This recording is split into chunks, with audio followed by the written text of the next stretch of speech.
On tonight's episode, we talk about Renfield. And now the other pop culture news.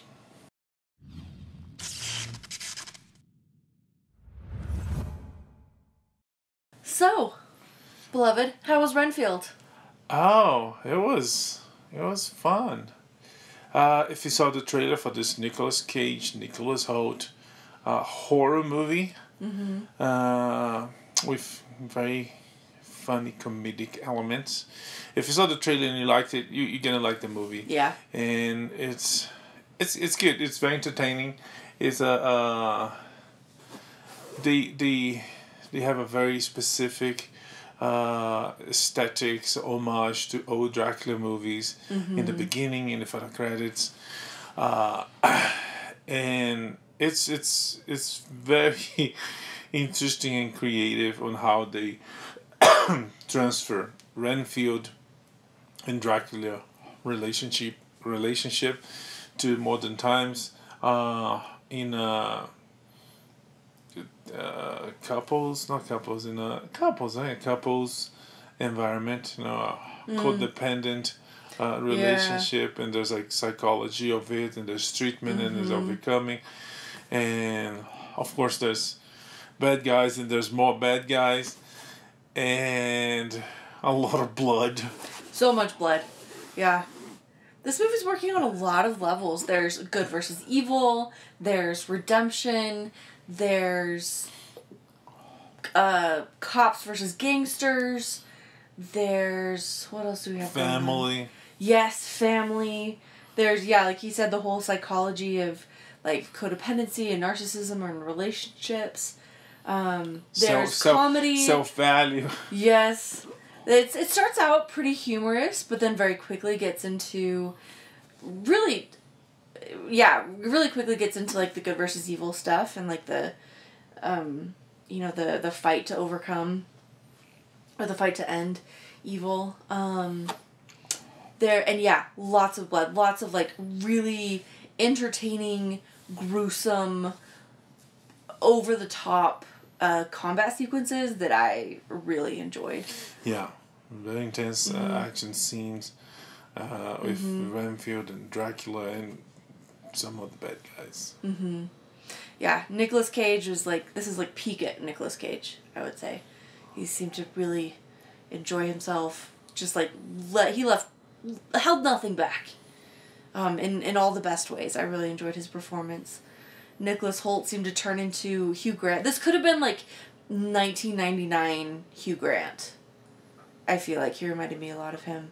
So like that vibe, this sort of like stuttering, sweet, underestimated, low self-esteem hero in the making. Yeah, I think so. That's the vibe that I got from him. Well, Nicholas Hoult is a better actor. Sure, I'll give him that. But the vibe he brought to this was very much like Notting Hill, Sense and Sensibility, Hugh Grant. Yeah. And maybe I'm just thinking of that because of their relationship and like About a Boy, and that's what I always think of with that's right. Nicholas Hoult. Boy. But yeah, he was. But anyway, it was lovely is what I'm trying to say. It was a really good movie. Oh, and Awkwafina was fantastic. This is a cool role. Yeah, it was different because she usually funny character, sometimes if that's even possible, too funny to the point that she's the idiot. On this one, no, she was she had funny moments. Of course, there's a lot of funny moments for everybody in the show, but she had a backstory, she had a background, she had interesting things that motivated her, and she had to deal with past traumas and current traumas, and finding her place in the world. It was different. It was good. Yeah, so overall, highly recommend this movie. Exactly what he said. If you liked the trailer, you will like this one. Yes, it's I don't know the ratings for that, but it's full of action, full of blood. It's a horror movie.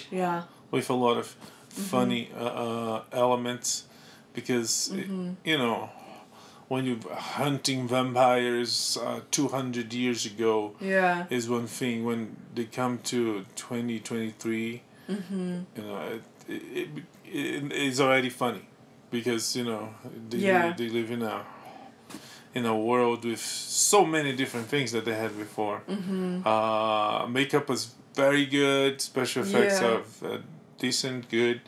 And overall, it's fun. If you want to watch a horror movie, if you have the stomach for a horror movie with a lot of blood.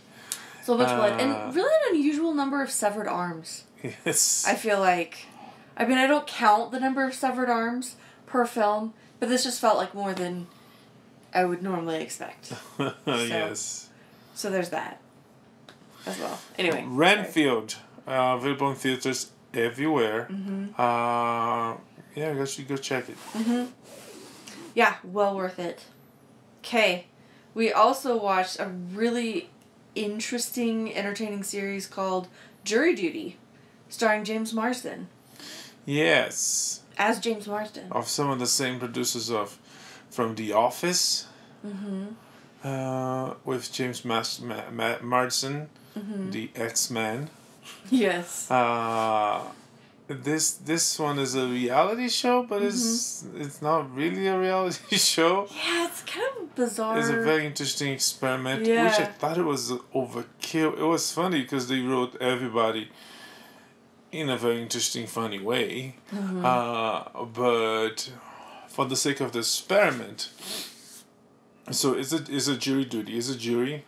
Apparently, they recruited people to volunteer for jury duty. In Los Angeles. Yeah. And they pick one of those, of the many people that signed up for it.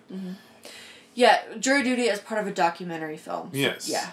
A combination, be part of the jury duty and the documentary. And so they pick that guy and several other people. But only one guy it thinks he's there for jury duty documentary. Everybody else is actors and actresses and producers. Everything is fake. The judge, the defendant, the whole thing. Case, everything. Yeah. And what happens is it's funny because they manipulate the whole thing with a show of absurdities and funny moments, and to get this guy's reaction, and to the point that they judging that guy according to the choices he's gonna make. They make him foreman of the jury. They give him problems with other jury people, weirdest people possible. So weird. And everything very funny, but at the end too. And I think at the end was kind of like, because it becomes a judgment now because of your good choices. You're the hero. We're gonna give you a lot of money, and it becomes a more serious, more dramatic. When the whole thing was like ridiculous and funny, it was fun. It was good. It was a very interesting experiment. Yeah. Yeah, I enjoyed it, but it. So another element that I thought made this interesting or unusual is that the show, even though we as the audience knew the premise, there's cards at the beginning of every episode reminding us like this is all fake, except this one guy thinks it's real, but they present the whole thing as though it's all real. So there's a lot of like talking heads, but the actors aren't talking to us as like normal people saying, oh my gosh, I can't believe he's falling for this or anything. The talking heads are the actors as their characters, if that makes any sense. So it's presented more like a sitcom, I guess. Oh yeah, they did like a sitcom. The actors are on character. Yeah. Even though this goes on for days, many hours a day, they stay on character. As far as we know, of course, they edit the whole thing, and so maybe some. Actually, there's one scene at the end. They show details about the production. Yeah. And this lady, that she was a bailiff, and she calls some girl by her actual name, not her character name. So the production has to run and scramble and find someone with that name and put on the court. And she said, "Hey, Cassandra." They created a character with that name because to justify the fact that she's calling someone that doesn't have that name on the. So I guess that was very interesting. Honestly, I'd really love a whole behind the scenes episode because the premise caused a lot of unusual challenges for production. In that they only ever had one take, and they're really having to sort of manipulate. Like, they had scripts per se, but they had to sort of like manipulate and guide, the one guy, the object, I guess. They had to sort of manipulate and guide him into that scenario. Except sometimes he wouldn't go for it. Like, they really needed him to turn right, and he would turn left. So they have to like adapt on the fly and make this all work. And I just thought that was really interesting. Like the sheer volume of like hidden cameras and everything else. I would love to see more of the behind the scenes issues. James Marsden did say he spent a lot of time napping on set. Like, a lot of times you see him sleeping in the corner. He's actually sleeping because it would be like just hours and hours of like depositions and testimony and stuff. To make it seem like a real trial. Yeah, and if so many people with so many characters, it wouldn't make sense if he would speak all the time. So, I guess it gives room for everybody else to develop their characters. Anyways, Judy Duty, it's available on Freevee. Former IMDb channel, former whatever they called that before, and you can watch Freevee in many places, including Amazon. Prime Video. So Judy Duty, I think it's 9 episodes, 10 episodes, but it's very fun, very funny. It was. Okay, last week we talked about Ghosted on Apple TV Plus, and it's doing really well. Yeah. It's their first movie to score the most streamed. I don't know, what was the time frame? Like in a week or? Yes. Yeah. Okay. So that was Apple TV Plus's first movie to make it to that milestone. Good for them. It's a fun movie, broad appeal, well made. So congrats. And also, as far as like streaming popularity, The Night Agent has passed season 1 of Bridgerton as Netflix's most popular show. Yeah. So, well done, everybody. Congratulations. In the meantime, though, over at Amazon Prime, they're dealing with layoffs. Yes, pretty much everywhere they're doing layoffs, and Amazon they gonna get rid of what, marketing? I didn't have the details. Where's the details? They're not there. Okay, so they're gonna like 400, 400? No. But Disney's laying off 4,000 people. Okay. Yeah. So Amazon is getting rid of a lot of tech people, high tech management people. I think marketing. There's a lot of marketing people that are gonna go. Anyways. Well, best of luck to them. There also been some pretty big names getting laid off. This week, Nate Silver is leaving ABC News. As part of the Disney layoffs, ABC is getting rid of Nate Silver. Nate Silver, there's a name that is very familiar to people, especially during election cycles, because he's the name of concerning polls. Even though everybody knows that polls are crap. They fail, and they keep insisting. But they're irresistible. Comes the time, and they come fulfill. If anything, they might influence a little percentage of the population. It's like, oh, this guy's winning, I'm gonna vote for him.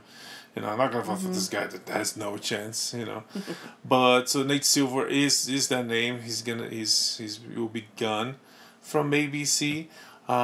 Even though what's his company name? 471. I can't remember.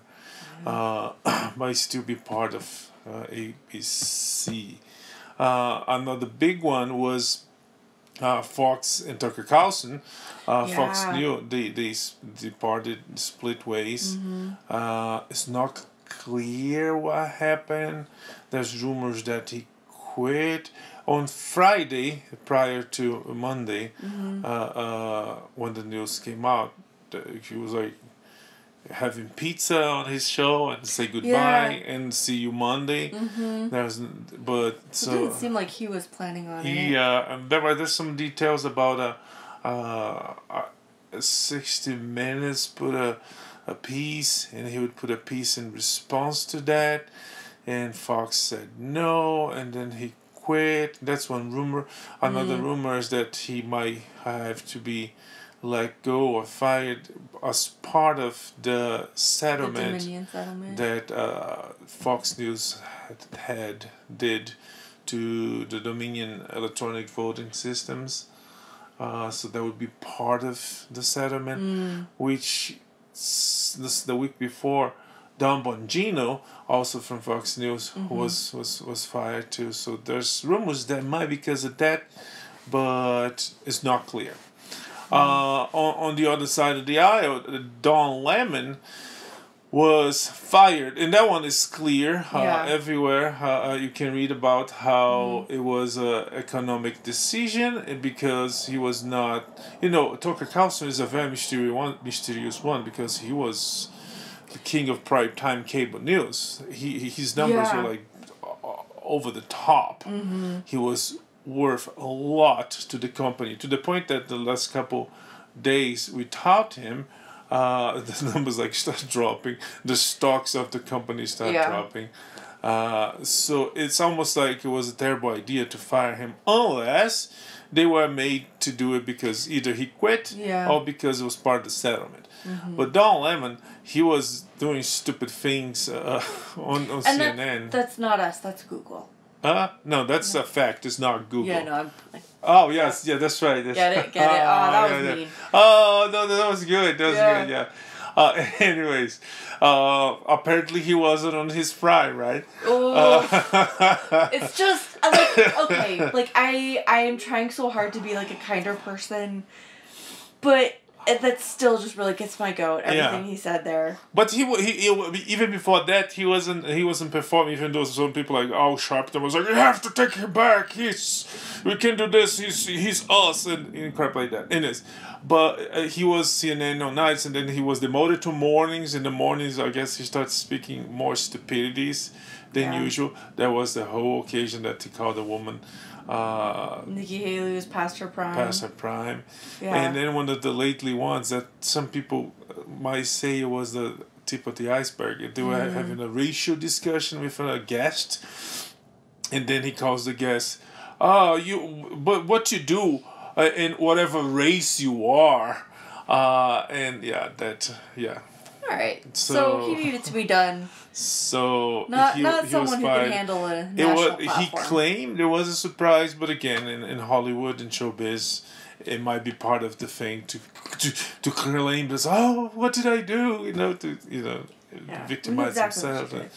Anyways, so there's that. What else?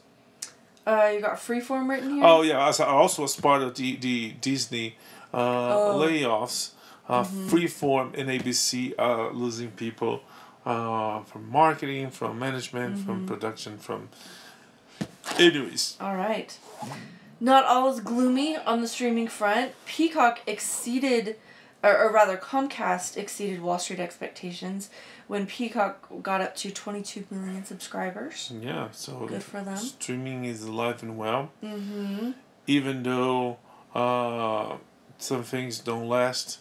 But come on, some things are not expected to last. That's one part of the industry even before streaming. That's just... Disney. National treasure. Yeah. Edge of history. Not history. Yes. Not like fighting for history, researching history. It's on the edge of history. What is the edge of history? It's like the 1690 project, whatever crap that. Anyways, it's on the edge of history. But anyways, fiction, National Treasure, spin-off show on Disney Plus was canceled after one season. And to be honest, I love National Treasure, but nothing tempt me to watch that show. The sequels were not anywhere near as good as the movie, and I don't know what made them think they could pull off. They're gonna make another movie. They already announced that with Nicolas Cage, but in this one they didn't have Nicolas Cage. They didn't have Diane Kruger. Remember that guy? Yes, they had that guy. Oh, the nerd. Yeah. Okay, well. I don't know how much they had. He wasn't the main character. Yeah. It was a new girl, but I was like, no. And also the marketing for some stuff, for that one it was nothing like the tempted. Well, I just found out that Peter Pan and Wendy, whatever the movie's called. Peter Pan and Wendy. Okay, it's gonna be streamed, and the marketing, even though it wasn't big marketing, the way at least the controversy surrounded, made me think it was a big movie for the theaters. It had Jude Law. It has Jude Law. Yeah. And Is it's it for Javier streaming. Bardem? There's a couple of big names there. Javier Bardem? No, that's Black Mermaid. He's the he's the father. Oh, that's right. Triton. Yeah. Triton. But it made me think it's the girl from Blackish. She's Tinkerbell. Yes, and I could have told you her name like 10 minutes ago, but now Alasha is some, I can't remember. We can check it. Yeah. But anyways, it made me think it was a movie goes to the theater. It's not, it's streaming. So Yara Shahidi. Yara? Okay.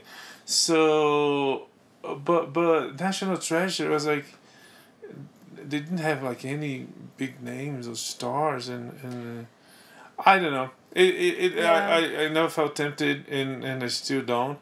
And I mean, there's only one season, but yeah, it's gone and done. So once again, I'm just gonna throw out there that we should be called upon as consultants for much of the Hollywood television industry, because we're right about this kind of thing so often.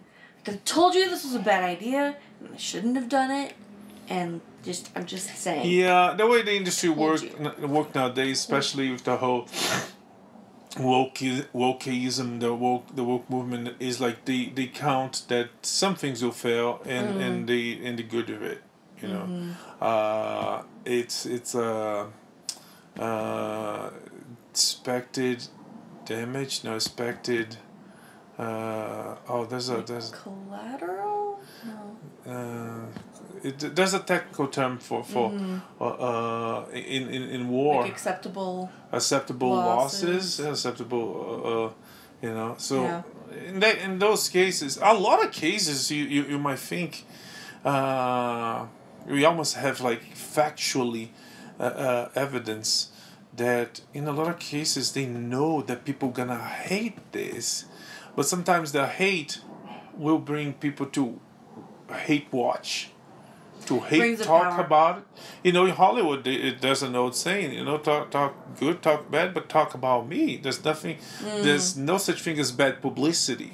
Right. So there's this whole thing, and some stuff they it's like, I don't know, maybe they choose to close their eyes and accept that they're gonna fail, but they're gonna insist, you know, like Lightyear, Strange Words, and we talk about Worlds, and we talk about that last week and how they lost a lot of money. A lot. So because, you know, there's some idealist people in such companies, but to be willing to lose to preach an idea, it doesn't work. Then comes 4,000 layoffs. You know, you playing with your life, with your livelihood, and livelihood of others. When there's evidence, that's not gonna work. That's not what people want. You know. And I would argue too, like it's not accomplishing any of the social change that you might want to, because people can tell when we're being fed like tokenism and like agendas, and people are checking off boxes and all the rest, versus when you have like really like compelling stories, well developed characters, that when you have a story to tell that story. But if you're just trying to check a box and kind of assemble. It just doesn't work, and it doesn't change hearts and minds or anything. So it's so yeah, annoying. but it's a very... And so much of Disney's attempts at diversity and inclusion really, really just come across as tokenism, and it's not cool. Yeah, It yeah, really but it's a very Marxist way of things. You know, it's like the camel that you let the nose in. Oh yeah. You know, so they keep trying, and they think eventually, and I guess they willing to lose money. Anyways, moving on. Okay. Let's talk about Jedi Survivor. So Jedi Survivor is the new PS5 game, the sequel for Jedi Fallen Order. Yeah. The Jedi Adventures of Comcast that take place a couple years after the Order 66 from Revenge of the Sith. So it's in between episode 3 and 4 is a very good time for stories. And in this one, you play as a Jedi that survived their order as a little kid and grows in hiding, and that's the first game. So the second one, called Jedi Survivor, is being released on April 27th, worldwide, I think, and it looks good. It's for next generation video games and for PlayStation 5. And there's a couple things that we learned recently about it. Well, first of all, the book that takes place in between both games sucked. We talked about that. Not gonna go talk about that anymore. But there's a little note on the box that made people kind of pissed. There's like requires installation, storage space, something like that. Because the game requires 140 gig. Jeez. Is a massive amount of space on your hard drive on your PlayStation. Which it pissed a lot of people because they could make in 2 discs. But instead they made one, and you have to download the rest. You have to install the compacted stuff from the disc into the console. So do I need to hustle and finish Hogwarts Legacy? No, you're good. I just finished Ghost of Tsushima, and I deleted that one. That gives us plenty of storage, but it's huge.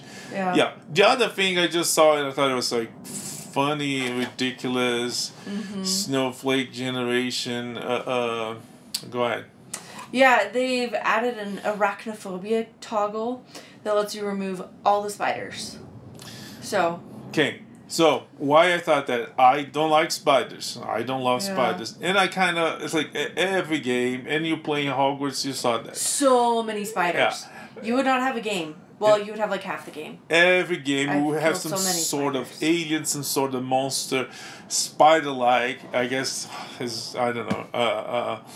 This collective fear, maybe this collective concern that people have with spiders, even though the biggest spider you can find, you step on it and you're done. So it's a psychological thing we all have. So I kind of hate that every game has a is an old gamer's joke that every game has a water level that you have to go under the water, and that goes back to Mario and even before that. Every game might have some sort of nasty creature, spider-like, or even spider. But hating that, when I see a spider, I kick the crap out of those spiders, So it's a way, if one is afraid of spiders, fighting a virtual spider might help you overcome that fear you have. But no, you're going to create a... I wonder if maybe one of the programmers or designers is arachnophobic, like to a point where it's not just like, ooh, that gives me the creeps, but like where they're deeply disturbed by spiders, and so maybe they put that in. Yeah, but I mean, if you struggle to work on that, once the work is done, what you put it there, I don't know. Maybe it's some empathy for other people. I just thought it was kind of funny that.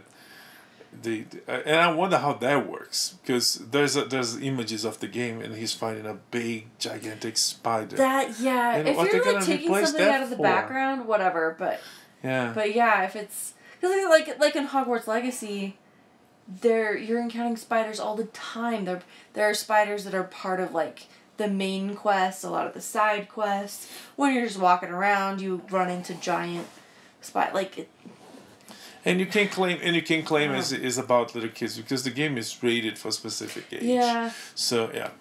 Quick last one about Jedi Survivor, which we're gonna play soon and gonna come back to talk about it. Mm-hmm. You can also follow us on YouTube and Twitch, Alex Silver USA. We might find some videos there I'll be broadcasting. Mm-hmm. Anyways, but there's this hilarious commercial with Mark Hamill. Monahan. I can't remember his first name. Oh yeah, what is his name? Brian? I'll look that up real quick. Yeah. Mark Hamill, the OG Jedi Master. I don't know. Jedi Master is like being thrown away like now, especially like Rey is a Jedi Master now. But Mark Hamill and what's his name? I'm finding it. Cameron Monaghan.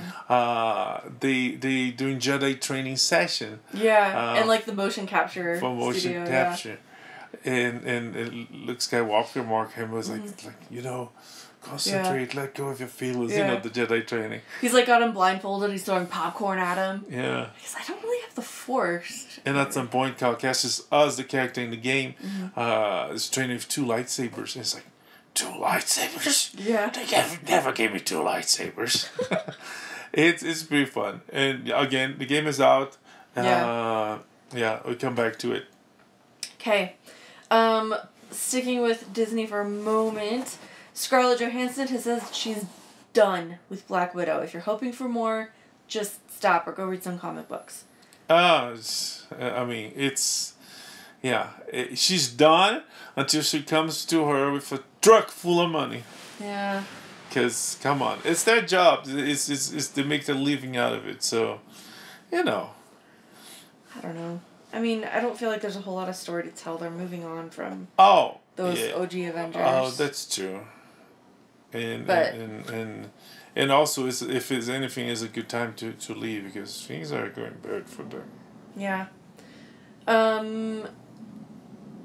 But apparently Peri Gilpin is not done with her role in Frasier. Paramount Plus is working on a reboot. Yes. Kelsey Grammer is coming back. And now we found out that Ross is coming back too. So Frasier, Ross.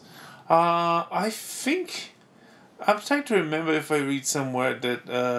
what's his bucket? Kelsey Grammer? No, the brother. Mahoney, I can't remember his name. Anyways, I heard that he might not... But Jane leaves. I'm pretty sure Jane leaves, right? Frasier cast. Jane leaves. Yeah, Jane leaves and David Hyde Pierce. Yeah, he has a triple name. So I heard he might not, but we come back to it. I can't remember if I was thinking of something else, or if I was thinking about this. Maybe it was about this. Anyways. But yeah, Ross is coming back. Okay. They had a fun interaction. I like the relationship. Oh, she was hilarious. Yeah. And it was a good dynamic. Like, she was one person who was never afraid to just take him down several notches. Yeah. And remind him how ridiculous. Her and his dad were always there to be like, oh, his dad, unfortunately, it can't come back. He passed away, yes. Yeah. But I mean, like, I think the dog, their dynamic was important. Oh, yeah, there's no way the dog is... Yeah. Around. But Jane leaves and Leah, what's her name? Not Leah. Lilith. Yeah, Bebe Neuwirth. Bebe Neuwirth, yeah. Bulldog. Okay. Move a little bit. There's Bulldog there? No. Come on. Bulldog should be the very next one. Show more. Oh, Bulldog. Okay, I'm remembering him. There he is. Yeah. Dan Butler. Yeah, that could definitely be. You think so? Yeah. Okay. All right. We shall see. Paramount Plus has been doing great with so much delightful Star Trek content, and the Picard Season 3 finale left a lot of people wondering about a Star Trek Legacy series.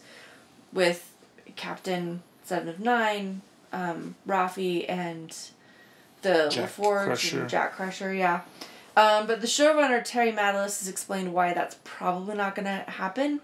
Matalas, is that how you say his name? I haven't heard it said, but that's how it... For me, it's like Terry Matalas. Matalas. I mean, Hollywood, right? Terry Matalas. Terry Matalas. You know, like yeah. Savalas, Ted Savalas. Right? Okay. Yeah, anyways. Well, either way, that guy. Yeah. That person.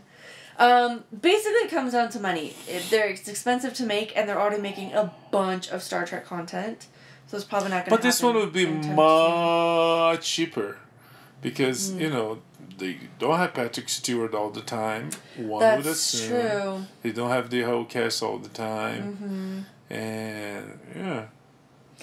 Well, as long as they're just still making good Star Trek content. No, I still love the idea of this one because it would truly be, new. It would be breaking new ground, a new time period, a new. And also, it would be so good. It's there's a couple of narrative things that could help. The Borg are gone, poof, gone. Yep. The mutants, what's it called? The transmorphs, changelings are gone, but they came into threatening the Federation to a point that some other stupid criminal dude on the other side of the galaxy, some dictator tyrant, just like this Federation, this Starfleet's nothing. I can take them. Sure. And new enemies would rise. That's right, as they work to reestablish Starfleet, and yeah. Civil Wars too. People will leave the Federation. Because it's like, you guys are incompetent. You're gonna do our own thing. That's not something that Star Trek has really done before. Yeah. They've had people trying to join, people refusing to join, but I don't know they've really done leaving. Yeah. Yeah. One of my favorite original series episodes is about a planet trying to join, called Journey to Babel. But anyway, that's a conversation for another day. Let's talk about CinemaCon and NATO. CinemaCon. Not NATO. NATO. Is happening this weekend because the studios and the broadcast streaming companies are there to expose. It's theater, so the studios are there to expose to broadcast to what's the word, to showcase their stuff to theater owners of America. Yes. And so there's a lot of teasers and trailers and 20-minute pieces of Mission Impossible and Disney movies. Yeah. They wanna, the theater owners are the girl, and the studios wants to get the girl. Wait, that's what some producers executives do, right? Okay. Oh my gosh. Yeah, terrible analogy. But they want to entice in a good way, tease theater owners with their material. So there's a long list of stuff that popped there. Let's go through it. Yeah. John Krasinski brought first footage from A Quiet Place Day 1 and If. Yeah. Yeah. Killers of the Flower Moon. So Martin Scorsese himself, the director, came to show images from his new movie, and to seduce, to convince the theater owners that theater is alive and well. Let's go back and have this great movie for you guys. Yeah. The Hunger Games prequel got a trailer. And this one, proper trailer. And this one is available everywhere. We saw it, and I never read the books. I only saw the movies. I don't know if this is part of a book, a prequel book. I don't think so, unless I've missed something. But so far, it has the interesting, for me, interesting elements from the show. It's a prequel. It happens in the past. Yeah, and far enough in the past that it's not really. We don't really have a lot of repeat characters or anything. Well, Snow is there. Yeah, but most of the other people. It could be his father. No, I think that's. No, it's Sutherland's character. Yeah. Yeah. At least that's my understanding. But basically, all that to say, this looks like we're really truly expanding the Hunger Games universe. And like how the games were created and stuff like that. Yeah. Which could be good. So far, it looks good, I think. Yeah. It does. It does look good. Disney showed some footage from Elementals. Yeah, I think they showed 20-minute piece. How do you know how it was received? Oh no. Reactions? No. Okay. I really don't want them to blow this. Because some of the stuff there's not highly expected. You know, it's like the reception is like, you know, when something is highly expected, you're gonna get a positive, anticipated. Are you gonna get a positive or a negative? But if it's in the middle, it's like okay. Yeah, fair enough.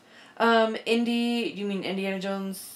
5? Indiana Jones 5 got showed Wicked, Antananarivo, and Anna. Yeah, Cynthia Erivo and Ariana Grande. Yeah.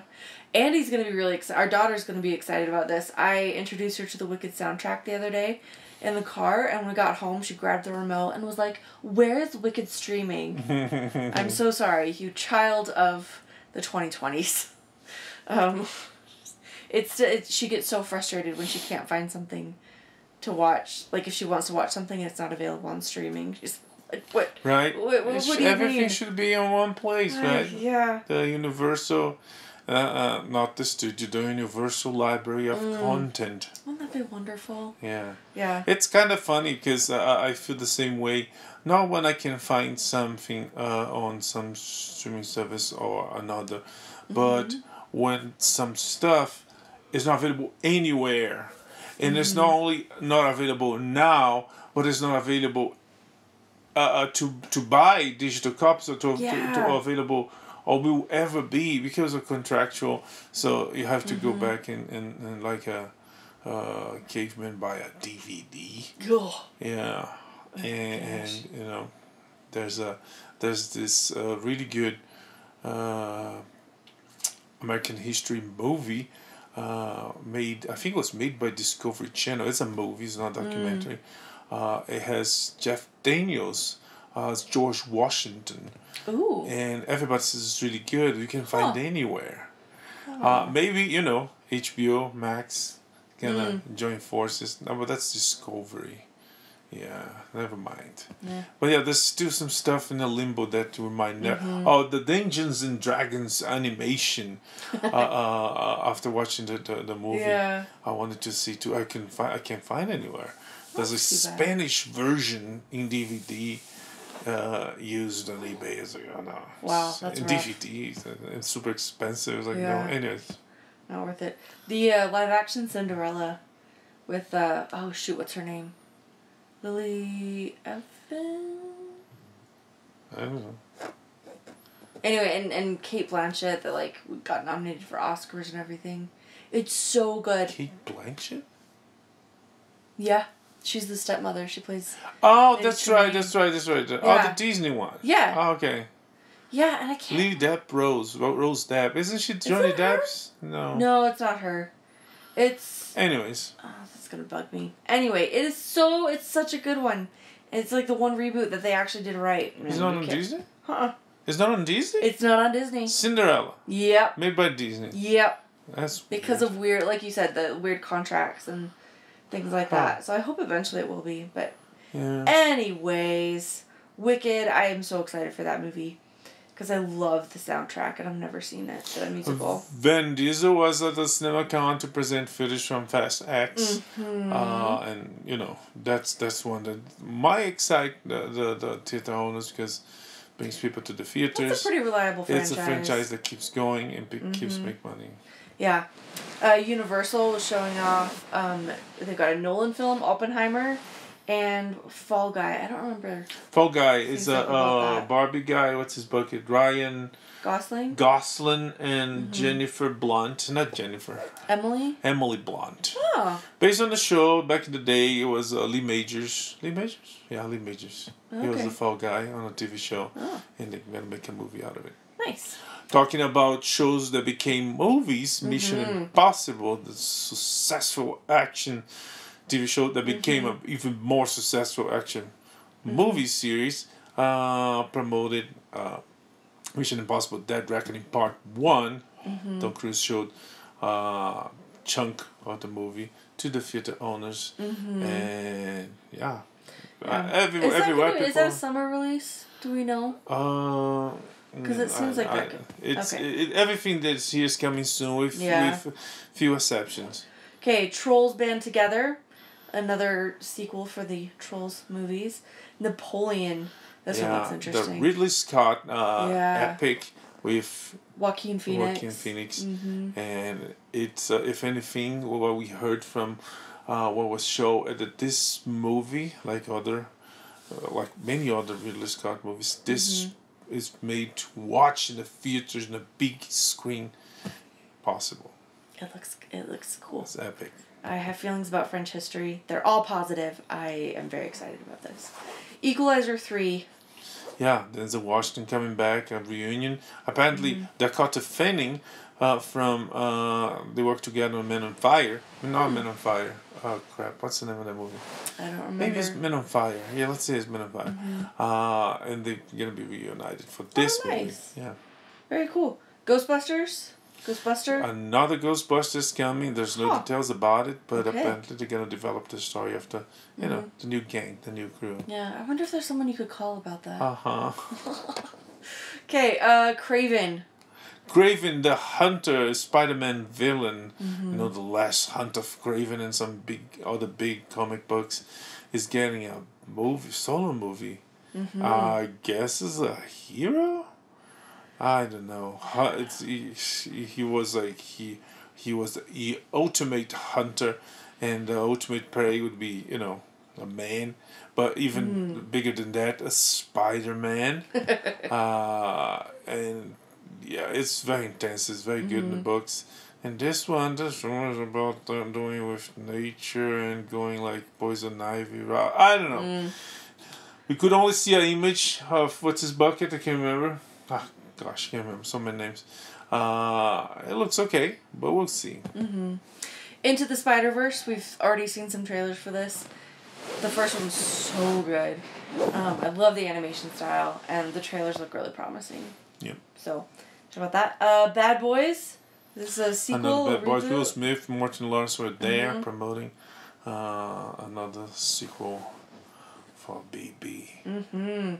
Kung Fu Panda 4 doesn't have a trailer yet, but that didn't stop Jack Black. Right? Yeah. Yeah. From reading the description of the movie. Yeah. And that's one of the exceptions. Honestly, could we just release that as the movie? Just like Jack Black telling us a tale of what was the name? Poe? Poe. Yeah. I would watch that. But and that was one of the exceptions, because usually stuff that is coming this year at least, and this one is only coming 2024. Yep. Okay, Exorcist Believer. Yeah, a sequel for the 70s classic horror was promoted there. Okay. Taika Waititi's releasing a new one called The Next Goal Wins, about some phenomenally terrible underdogs. Yeah, apparently the worst team in the planet, and they get a coach that will try to help them. You know, Teddy Lasso is. Yeah. So that it looks like a fun one. The trailers are available. Amazon's adding 2 more Batman projects.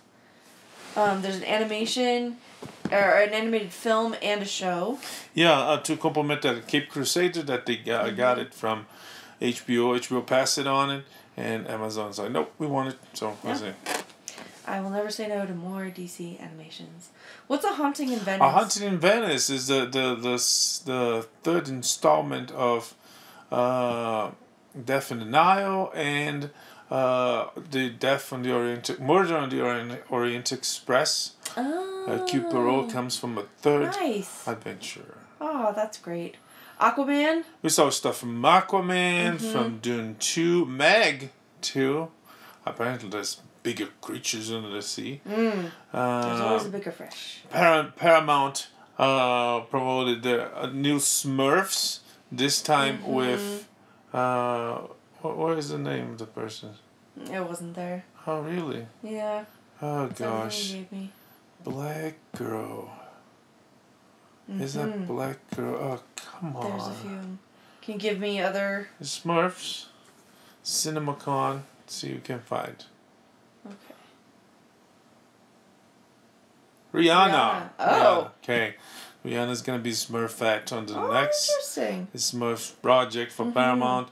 And there's an Avatar The Last Airbender movie in the works. Best headline about that the other day. Oh shoot, I can't remember who said it, but they said it said the very first Avatar The Last Airbender movie is coming, and it's just it's so healthy, I think, for us to move on and forget that the live action one from Shyamalan just never happened. So there's no War in Ba Sing Se. And there was no other Avatar The Last Airbender movie. Well, they might release a box with both in the future. Who knows? But will they? They stuck the Ghostbusters. They stuck the Ghostbusters movie with the Ghostbusters. No. And it was Let the us same. move on. And it was the same principle. And they actually only did because the new box, Ghostbusters box was ready. It was beautiful. It has Ghostbusters 1. Ghostbusters 2, and then Ghostbusters Afterlife. That's it. And then the director of Ghostbusters, there's not even a specific name, the Ghostbusters with the girls, because that's the way you can point it out. He was like, he made a commotion on social media, everybody hates me, my movie. And then the studios had to put the movie on the box. It's only a digital copy. They didn't make a disc for it. So, anyways. All right, Transformers and SpongeBob. Also, yeah, Transformers, SpongeBob animations from CinemaCon coming to you. Last but not least, some upbeat, happy, lovely news. Yes, for me, she was always royalty, but only now and finally. Carrie Fisher is getting a star in the Hollywood Walk of Fame. And the day picked for that going to be May the 4th in a couple of days. Yeah. And yeah, well deserved. And if anything, if she only made Star Wars, that already should be enough. But again, she made many other things. Yeah. Anything else? I don't think so. Okay. We gonna watch more things, and we're gonna kind of come back to talk. Gonna play games. Gonna read books, and comic books. And next week, what we watching next week? Guardians of the Galaxy. Yeah. The volume 3, the end. Apparently, because. Things changed. There was said a while ago that between Endgame, and the New Galaxy, a lot of time would go by and they would change the Guardians. It didn't change that much. You have Nebula, but she joined them on the first one. You have a dog that pops on the second one. So I don't know. Maybe at the end of this one, it might be different. There's already Batsu who's gonna die. So, we'll see. There's a scene in the trailer that basically looks fake. It's like someone carrying the body of Peter Quill, and there's a rocket on the foreground. It looks like they put him there. He was not there, and the body is now Peter. So it might be a switcheroo. Yeah, because Rocket. There's a lot of Rocket in the trailer. And someone said that has a lot of his backstory, and the main bad guy is basically his father who's created him. Anyways, we're gonna see next week, and we're gonna talk about it. So I guess that's it for now. Okay. May the force be with you. Live long and prosper. Bye. Bye.